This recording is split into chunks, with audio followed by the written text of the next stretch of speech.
When we try to picture the true nature of reality, we usually default to one of two metaphors. We imagine floating through a cold, empty vacuum of space, or being trapped inside a giant silicon server rack running a sterile simulation. Both models rely on a shared premise, that the universe is a sterile, lifeless machine. This viewpoint leaves little room for the way human perception actively interacts with the environment. This mechanical framework is currently being challenged by extended-state DMT clinical research, where subjects reach a specific neurochemical threshold that alters the standard perceptual interface. Across thousands of independent trials, subjects do not report the chaotic noise of a chemical misfire. Instead, they consistently describe arriving in a stable, geometric environment, a space frequently identified as the waiting room. The stability of this environment across unrelated reports points to a structural anomaly.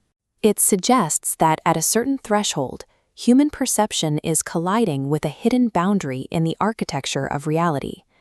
Within this model, the molecule is viewed as an instrument panel or a perceptual tuning fork rather than the final destination. This tuning fork temporarily shifts human awareness, bypassing the rendered dashboard of daily life, space, time, and matter. By shifting out of this rendering, the observer encounters a structural perimeter that behaves like a datehouse to our reality.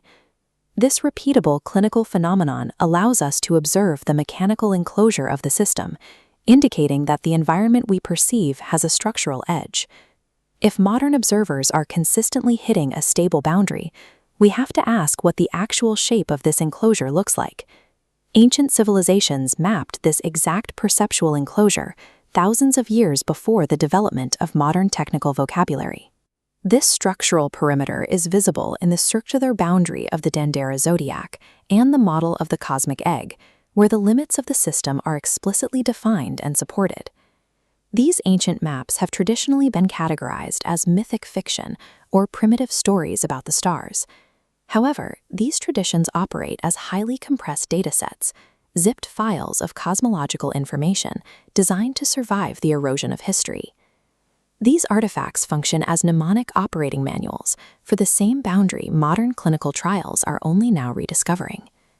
This continuity includes the entities consistently reported in the DMT waiting room, described by subjects as observant, task-oriented beings monitoring the threshold. The historical archive categorized these exact border intelligences.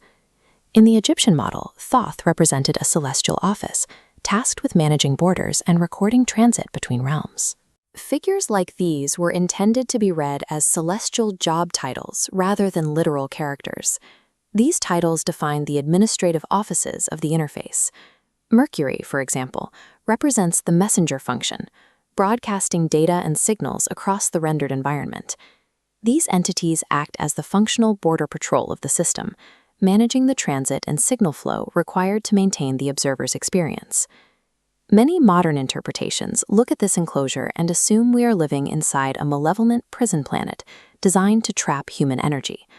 But the structural evidence in ancient sky maps suggests a different purpose, identifying specific astrological gates, Cancer and Capricorn, as scheduled transit points. These gates were designated as intentional routes for the soul's entry into the physical realm and its eventual ascent back out. A system built as a penitentiary would not include perfectly scheduled two-way transit doors for its inhabitants. This boundary is better understood as a developmental safeguard. Like a shell, it protects the life growing inside from the environment outside. The cosmic egg acts as a cosmological incubator, stepping down raw, infinite frequencies into a regulated signal that localized human awareness can safely process. Synthesizing these ancient maps and modern reports leads us to the model of observer-conditioned cosmology. In this framework, the universe is not a static physical box that we are simply standing inside of. Space, time, and matter function as a rendering layer. The environment acts as a perspective engine, continually assembling reality around the observer. Reality behaves like a managed theatrical production, built dynamically to facilitate the evolution of the consciousness experiencing the stage. This system manages our daily experience through frequency governance.